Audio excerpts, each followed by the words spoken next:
Hey, CJN podcast listeners, Michael Freeman here, executive producer. I wanted to share that the CJN has earned 6 Simon Rockhour Awards this month, the Jewish Pulitzers, as some folks call them. We took home awards for magazine writing and design, and for feature stories on a Holocaust music project, BDS on Canadian campuses, and 4 women who discovered they were sisters in their golden years, thanks to 23andMe. But we can't create award-winning journalism without your help. If you value independent Jewish journalism, please consider supporting us today at thecjn.ca/donate. Can you tell us in English how you're feeling today as the leader of the police? It's a very, very sad day. It's a nightmare. But we have to be solid. We have to be solid for our lady police officer who survived. And we're all behind her. And, that's it. Montreal's police chief, Fadi Dagher, speaking to reporters Monday afternoon and confirming the details of a horrific shooting attack in a heavily Jewish neighbourhood of Côte-des-Neiges that left a Montreal police officer dead, a second officer wounded and recovering in hospital, the shooter also dead, and a Jewish bystander killed in the chaotic gun battle. Hours later, Montreal's Jewish community is still reeling after the deadly shooting and the massive police operation still ongoing. The violence unfolded mid-morning at Décarie and de Courtrai, a place where many Jews live, shop for groceries at PA, stop for coffee at the Starbucks, eat smoked meat at the Kosher Deli 770, and meet friends in the local Elie Wiesel Park, and they even have out-of-town visitors stay at the kosher-friendly hotel, the Hilton Garden, where the shooting began. The surrounding area also houses many important Jewish community organizations. Authorities have not said the Jewish community was being targeted, but the shock is still felt throughout the community. Police ordered residents to shelter in place while the hotel got evacuated. Authorities shut down major streets and the subway for hours. Police established a large security perimeter and conducted an extensive search in several parts of the city. There are people saying, we are relieved that this is not what we thought it was when it first happened. And it's hard to find a relief in a moment of grace when a police officer is murdered and when one of ours is murdered. There's no plainer way to put it.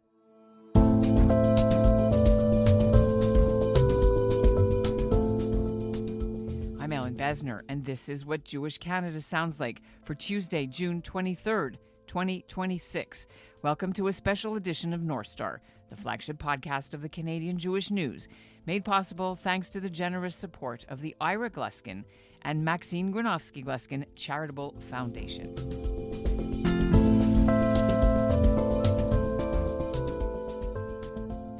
Our Quebec correspondent, Joel Chaoushu, has been following developments since the first emergency alerts were issued. And like so many Jewish Montrealers, he also has a personal connection to the neighbourhood where the tragedy unfolded and also to the victims. Joel joins me now to help us understand what happened, what we know so far, how this devastating event has affected the community, and what to expect over the next few days. We're taping at 7:00 p.m. Monday night. Welcome, Joel. Thanks for making time for us. Hey, Ellen. Hey, you have covered a lot of difficult stories in Montreal, and this one hit very close to home. Can you just walk us back where you were when you first heard about the incident, and what was your immediate reaction when you found out what was going on? Well, first of all, so you pretty much summed up the vibe of what's happening in Montreal. I mean, you really nailed it in terms of it's at least one center of Jewish life on the island of Montreal. So let me take you back. I was walking into a doctor's appointment today, and I was walking into the office when I got a phone call from my son, who was busy setting up a barbecue at the foot of Masada in the Judean desert, saying, "What the F is going on in Montreal?" And I messaged him back quickly and said, "Come again?" And he said, "We just got an alert a minute ago that something's happening right now." So what we know is that early before noon, around 11:15, 11:20, reports of shots fired in the area known as the Westbury area. And that's just a small sector off of the Décarie Expressway for people familiar with the area. It's home to 6 towers of condos, offices, a hotel, some commercial activity on the ground floor, restaurants, and a very popular grocery store. There's also a park right in the middle of the complex, called Elie Wiesel Park, that was officially dedicated late September 2023. And so yeah, this is an area that has a lot of Jewish residents, a couple of kosher shops. The grocery store there has a respectably sized kosher section. It is a center of Jewish life. 2 blocks away is the JCC, the Jewish Community Council, the VAD, and a few meters closer is the MADA Community Center. There's a Chabad. It really is a hub of Jewish life in the area, and a lot of Jewish visitors to town also flock to the hotel, where there's a lot of bar mitzvahs and weddings and a lot of simchas. So the area is kind of recognizable as a Jewish area. Now that said, when we heard that shots were fired, and then within minutes, police started flocking to the area.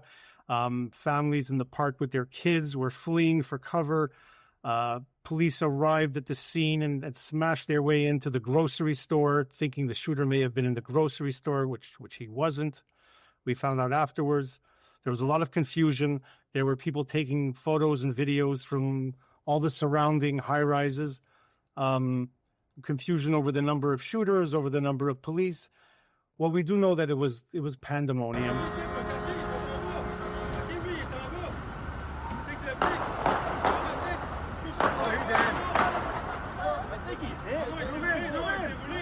Non, he's hit. Non, il est touché.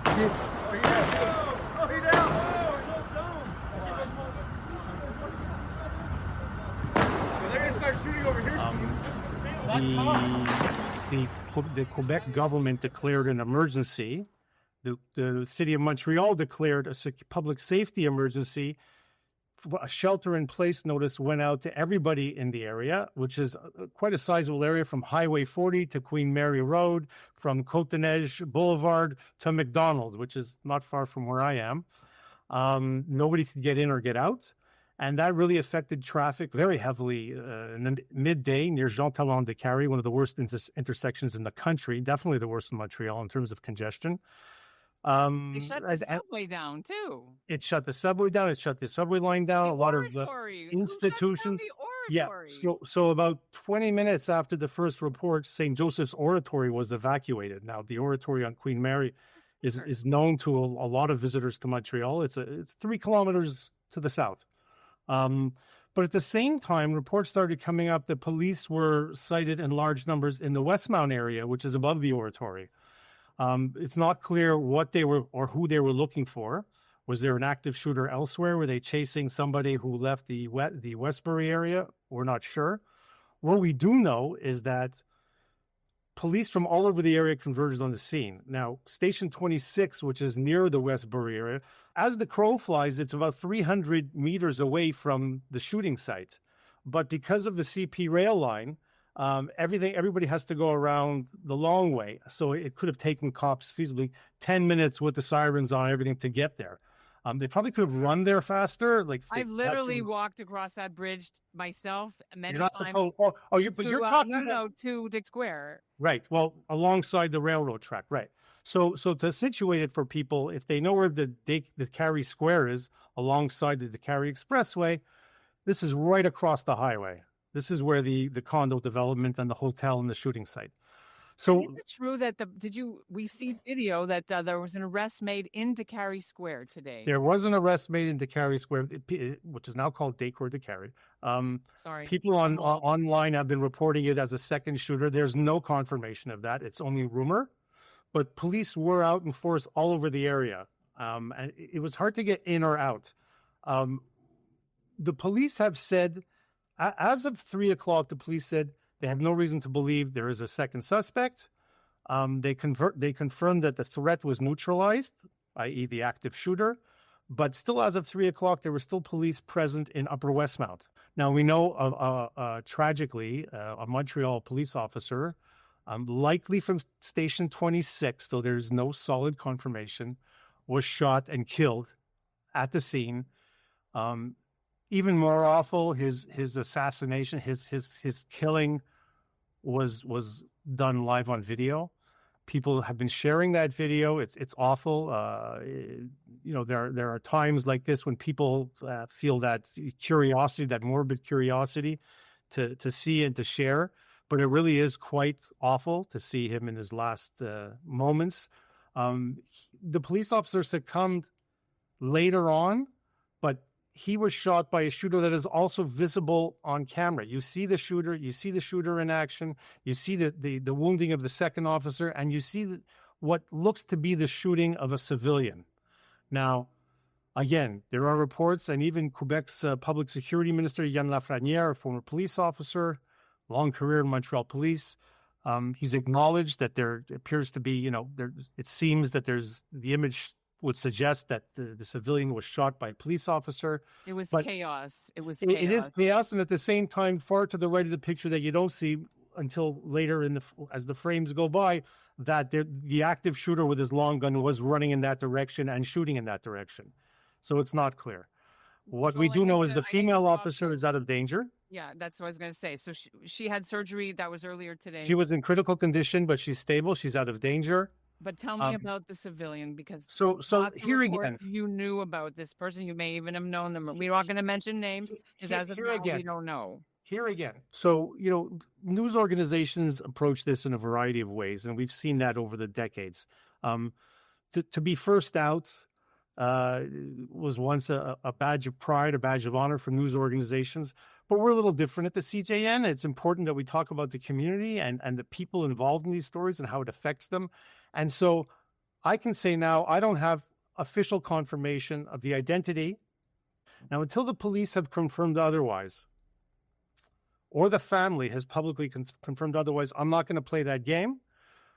What I do know is that the shooting of the civilian is caught on camera.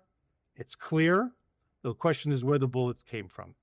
But the question is, though, this person is Jewish. Reportedly a man in his late 60s who's known and loved in the community, who spends time in the community, patronizing the community, spends time at the local Chabad. And I've spoken with two people who know him personally quite well, and they are both devastated, absolutely devastated. As these things happen, that was, I imagine the pandemonium of an active shooter scene in a dense environment like that, in a Jewish neighborhood, would claim Jewish lives. But it's not what everybody jumped to conclude right away when we heard that there was a shooting there. Now, it was not too long ago, Constable Mike Pinizzato in Toronto was shot while executing a search warrant in relation to shootings of the U.S. consulate in Toronto and synagogues, possibly. So everybody's mind went there. Right. We hear about foreign actors paying people to commit violence in Western streets on behalf of whatever jihadi organization they're working for. So right away, a lot of minds went to this. In addition, in this neighborhood, post-October 7th, there were a lot of reports of anti-Semitic incidents. Mezuzahs being knocked off a lot of doors, community patrols being stepped up, and most recently, the social media platform Leviathan identified an individual living in the area who's had some really awful, hateful things to share about Jews and about the current situation, about anti-Semitism, about the war in Israel, in Gaza, in the Middle East. And so immediately people automatically assumed that this was a jihadi attack, one of the many ISIS plots we've seen foiled by the FBI or the RCMP over the last few years. So what we know now is it was not that. Again, rumor, but hasn't been denied forcefully by the police in the last couple of hours, is that the individual, the suspect who was subdued, was motivated by incel ideology. Radio Canada is reporting that, and others. Look, let's leave that till tomorrow. There's a manifesto that we're waiting to see. Right. So we'll talk about that. A lot of sources are saying that there was a whole long 65-page thing. We don't know. You'll find out. Right. But I want to go back to the impact and how it literally rolled out. MADA, which is the social services agency, it's like, 100 steps away. What did they swing into action? Why were they involved? Well, they flew open their doors and they brought everybody inside. And everybody who was told to shelter or flee or was in the midst of fleeing, they just ushered them all into their facilities. And they did what MADA does, is it helps people in times of need. They gave them literally shoes. And in a different way, right? Because people were coming in all sorts of dress. And I got to say, really, not to be too trite about it, but I was planning to go to PA today. Like, it wasn't a solid 100% plan, but, my daughter was moving into her apartment this week and was planning to fill up the fridge. And I was going to meet her to hand her some tools. And I figured, why not? It's near me. Let's pop in. They have great deals. We would have been there after the horror and the tragedy, but it was part of the plan. As that neighborhood is part of the plan for Jews in Montreal every day. The parking beneath the commercial strip, beneath the grocery store, makes it a very popular destination for people in the area to just pop off the highway and go do their shopping or stop at Starbucks or go to the kosher burger place. So it really is a hub. My mother was just there at PA on Monday. I've been there millions of times. Yeah, I was there yesterday. So it's a regular stop. It's about 15-minute walk from my home. Coming up, how the Jewish community will react. Will they stay away from the area or come back?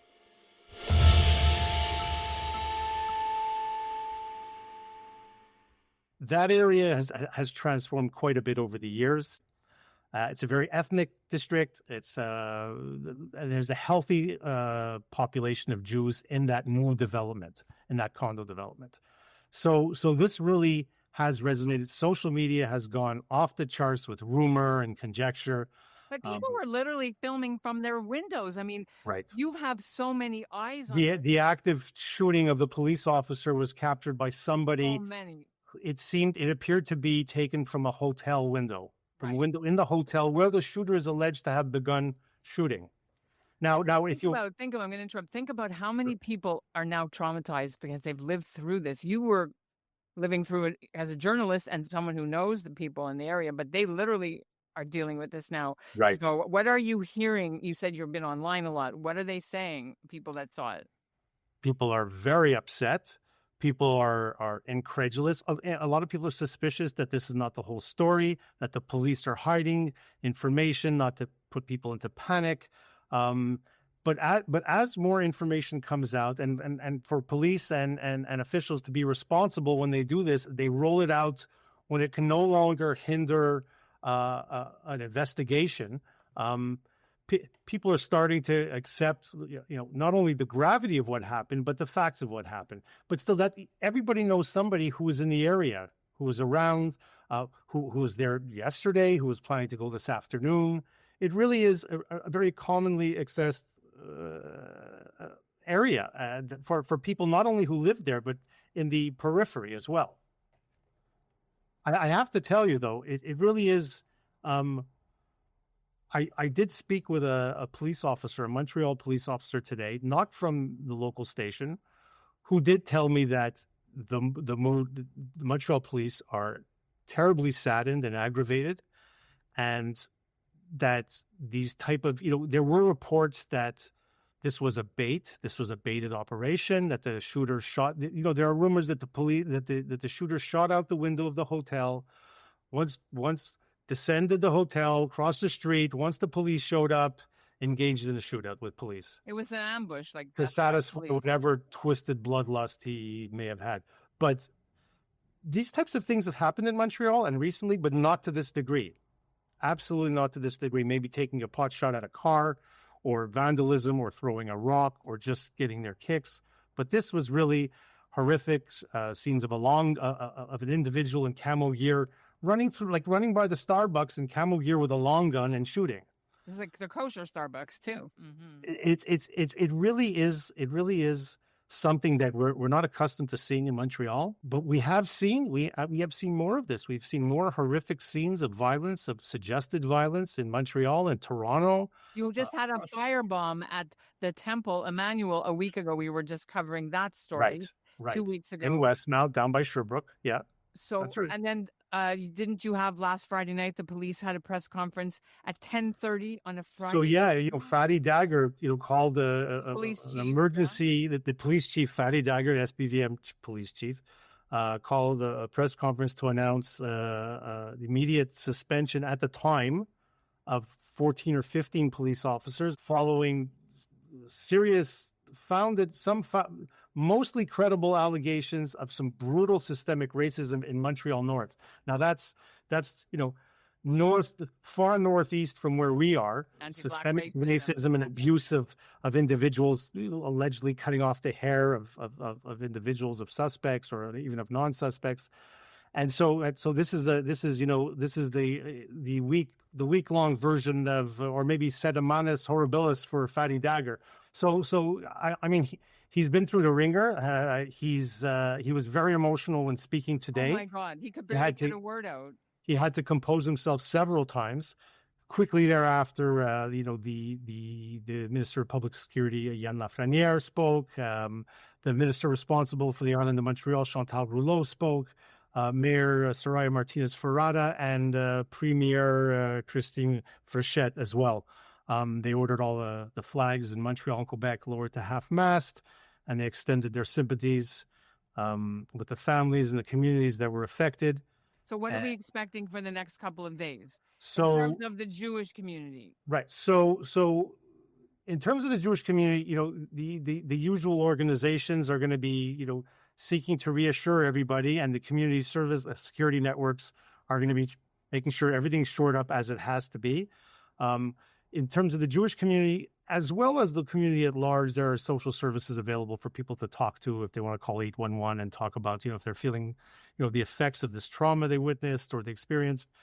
The Jewish community will roll with this. I mean, obviously, this is a tragedy for the Jewish community when anybody is taken from a family and a community, more so for the direct family, the immediate family, his congregation, his loved ones, his colleagues, his friends. But there are people saying, we are relieved that this is not what we thought it was when it first happened. And it's hard to find a relief in a moment of grace when a police officer is murdered and when one of ours is murdered. Like there's no plainer way to put it. Do you think people are going to stay away from that area, or I think they will. I think they will. And I've seen these type of things happen before, a quasi-regular thing, but people went about their business because they didn't feel they didn't feel targeted. It had nothing to do with them. This seemed very random. A shooter from a hotel window with high rises, baiting police. This ostensibly wasn't targeting Jews. It wasn't targeting a specific individual. The first shootings, the first shots were apparently across the way into the office building, into the floors that housed offices in between the residence and the commercial strips on the ground floor, the rez-de-chaussée.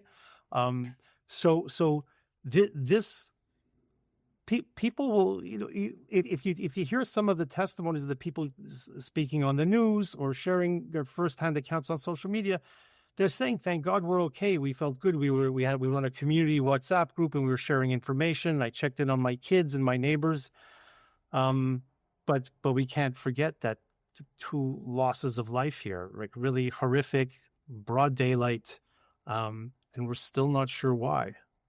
We see how, we're still not sure why." Beautifully said. And if the civilian is killed, there has to be an investigation, an autopsy, what have you. Usually, of course, they can't have a quick Jewish funeral. Of course, it's going to have to defer to that. But the Quebec government announced an immediate establishment of a crisis center to put everybody on the same page, to cooperate, to, like as you said, to not work in silos, whatever anybody needs. He says Quebec will not interfere, and it's important to note, like in other police forces, whenever an officer is shot or shoots, the investigation is moved to it's the Bureau d'Enquête Indépendant. It's an independent investigative agency. So the investigation is in the hands of another police force. While the scene is still under the control of the SPVM, the Montreal Police, the investigation is going to the BEI, the BEI in English. And they're the ones that are going to be commenting going forward, and they don't comment much.